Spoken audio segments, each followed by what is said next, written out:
Hello students, आज का हम लोगों का जो टॉपिक है, जो चैप्टर हमारा चल रहा था फ्रेंच रिवॉल्यूशन, उसके हम आगे बढ़ेंगे दी एबोलाइजेशन ऑफ स्लेवरी। इसके आगे अपन लोगों को पढ़ना है। इस टॉपिक को आज हम लोग पढ़ेंगे। देखिएगा, one of the most revolutionary social reform of the Jacobin regime was the abolition of slavery in the French colonies.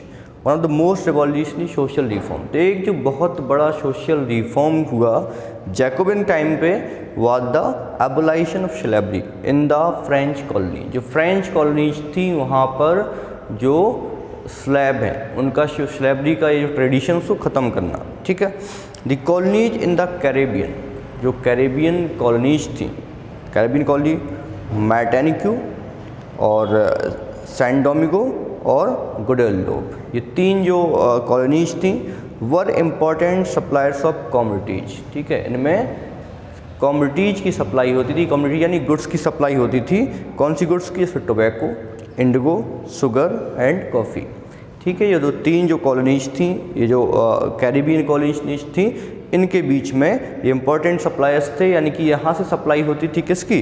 Tobacco, Indigo, sugar and coffee. यानी कि यहाँ पे प्लांट किया जाता था, फिर इनसे पूरे यूरोपियन एरिया में इसको सप्लाई किया जाता था।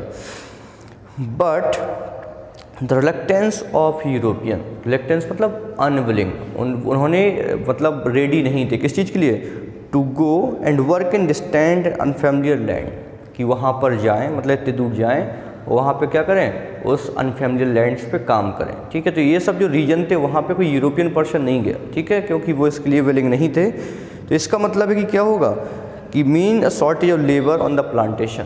अब वर्कर नहीं जाएंगे तो प्लांटेशन का शॉर्टेज रहेगा। तो उस प्लांटेशन में जो वर्कर का शॉर्टेज होने का चांस है उसको पूरा कैसे किया, तो इसको अपन को देखना है। So this was made by a triangular slave trade. तो इस जो स्लैब की रिक्वायरमेंट थी, इस स्लैब की नीड को पूरा किया गया जो ट्रायंगुलर स्लैब ट्रेड था यूरोप, अफ्रीका और अमेरिका के बीच में।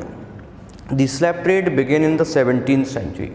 ये स्लैब ट्रेड 17th सेंचुरी में स्टार्ट होता है। French merchant sailed from the ports of Bordeaux और Nantes to the African coast. ठीक है, the slave trade begin in the 17th century. French merchant sailed from the ports of Bordeaux और Nantes to the African coast where they brought slaves from local chieftains. Slave trade, ठीक है, slab trade start होता है 17वीं century में।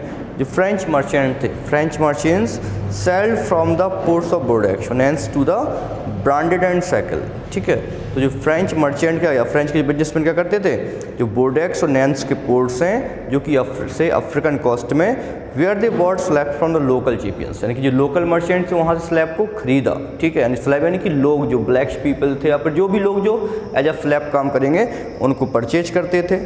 ठीक है, और इसके बाद ब्रांडेड एंड सैकल यानी कि बांधना। ठीक है, और स्टोरेज करना। The slaves were packed tightly to ship for a 3 months long voyage across the Atlantic to the Caribbean. और अटलांटिक से लेके कैरेबियन तक ये 3 months की वो लोग जो वोएज यानी कि समुद्री यात्रा, ओशियन जो कॉस्ट है या ओशियन जो रूट है उसको वो लोग कंप्लीट करते थे। There were sold to the plantation owner, तो वहाँ पर उनको बांध के ले गए, टाइटली पैक करके ले गए, वो किसको बेच दिया? जो प्लांटेशन ओनर है उनको सेल किया जाता था। The exploitations of slave labour made it possible to meet the growing demand in Europe market for sugar, coffee and indigo. ठीक है, the exploitation of slave labour made it possible to meet the growing demand in Europe. तो जो exploitation, जो slave trade का exploitation था, made it possible, इससे possible हो पाया जो स्लैब ट्रेड हो रहा था इसी, क्योंकि स्लैब ट्रेड की वजह से क्या हुआ, जो डिमांड थी वहाँ पे यूरोप मार्केट में शुगर, कॉफ़ी, इंडिगो की, इसको कहाँ बनना है? वहाँ पर जो प्लांटेशन ओनर हैं वहाँ पे लेबर बनाएंगे। तो कैसे बनाएंगे? वर्कर से। तो यही लोग काम करते थे, जो स्लैब को बांध के ले गए ये काम करते थे। Port cities like Bordeaux and Nantes owed their economic prosperity to the flourishing slave trade. इन पोर्ट से जो स्लैब ट्रेड हो रहा था वही नैन्स और बोर्डेक्स जैसे पोर्ट का इनकम का मेन सोर्स था। Throughout the 18th century there was a little criticism of slavery in France. तो समझिएगा कि 18th सेंचुरी तक ये जो स्लैब ट्रेड होता था, बहुत गलत चीज़ है कि आप किसी को लेके जा रहे हो वहाँ पे 24 घंटे काम करा रहे हो, बहुत टफ कंडीशन में काम करा रहे हो, तो ये बहुत बेकार चीज़ है। लेकिन तब भी उसका बहुत ज़्यादा क्रिटिसिज्म नहीं था। Throughout the 18th century, there was a little criticism of slavery in France. France में स्लेवरी का जो क्रिटिसिज्म था बहुत कम था। The National assembly held long debates about whether the rights of man should be extended to all French subjects including those in the colonies। ठीक है, नेफ्ला assembly held long debates about whether the rights of man should be extended to all French subjects including those in the colonies। National assembly held long debates, National assembly में लंबा discussion चला किसके regarding, whether the rights of man should be extended. Right of man यानी कि जो लोगों के पास कौन कौन से राइट होना चाहिए, तो जो राइट टू मैन है should be extend to all French subject including those in the colonies. तो राइट ऑफ मैन को सभी फ्रेंच कॉलोनीज में एक्सटेंड किया जाना चाहिए। इसको लेकर डिबेट होता है, लंबा बहस चलता है, but it did not pass any law. तो मैन को हर जगह राइट होने चाहिए इसको लेकर के। ठीक है, अभी वहाँ पे मैन के राइट की अकेली बात होती है जिससे पहले, ठीक, तो सब जगह राइट होने चाहिए। इस चीज़ को लेकर के कोई भी लॉ पास नहीं हो सका। डिस्कशन तो हुआ पर पास नहीं हुआ। क्यों नहीं हुआ, फियरिंग अपोजिशन फ्रॉम बिजनेसमैन, क्योंकि असेंबली को डर था कि जो बिजनेसमैन इस ट्रेड में इन्वॉल्व हैं वो उनके अपोज में ना आ जाएँ। Fearing opposition from businessman whose income depend on the slave trade, मतलब स्लैब ट्रेड में जिन बिजनेसमैन का इनकम स्लैब ट्रेड से बिलोंग करता है वो लोग अपोज में ना आ जाए, इसलिए कोई लॉ पास नहीं होता है।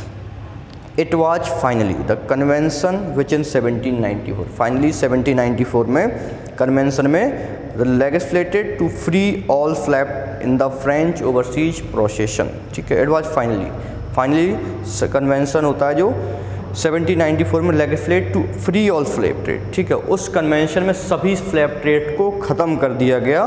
फ्रेंच ओवरसीज प्रोसेशन मतलब फ्रेंच और फ्रेंच के बाहर जितने भी स्लेव ट्रेड हो रहा था उस सबको रिस्ट्रिकेट कर दिया गया। This however turn to be a short term measure 10 year later. हालांकि ये जो इसमें मनाही की गई केवल कुछ शॉर्ट टर्म के लिए, 10 ईयर लेटर 10 साल बाद फिर से क्या होता है, नेपोलियन बोनापार्ट आता है और नेपोलियन री इंट्रोड्यूस स्लेवरी, नेपोलियन ने वापस से स्लेवरी को स्टार्ट करा दिया। तो plantation owner understood their freedom as including right to enslave African Negro.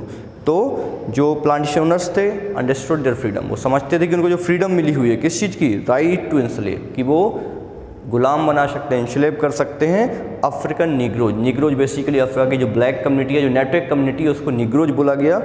In pursuit of their economic interest, अपने इकोनॉमिक इंटरेस्ट को पूरा करने के लिए वो उनको इंस्लेव बना सकती है। तो ये उनको मतलब इस चीज़ को प्लांटेशन ओनर बहुत अच्छे समझते थे।